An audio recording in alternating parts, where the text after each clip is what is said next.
Friends, আশা করি আমি ভালো আছি, তোমরাও ভালো আছো। আজকে দেখো ব্লগে নিয়ে এসেছি বাড়িতে আমাদের কী কী সবজি আছে দেখো। এই যে ওটা এলাকি গাছ বটে, মানে কী ফুল ধরেছে তোমরা কমেন্ট করে যাবে বলবে। এই যে সরিষা গাছ,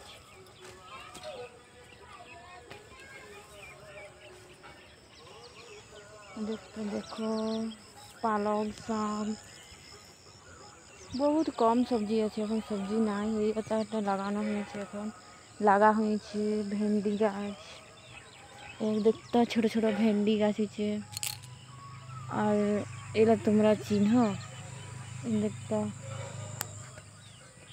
আর এখন এত সবজি নাই, আর আমার চাম তো হয়ে গেছে, পূজাও হয়ে গেছে, তার জন্য বাড়ি চলে এসেছি সবজি দেখতে। সবজি মানে তুলবো বলছিলাম, তো সবজি নাই, তো আজকে বাজারের সবজি এনেছি, সেলাই সবজি তরকারি করব। আর এখন অত সবজি নাই। দেখ একটা গাজর পেলাম।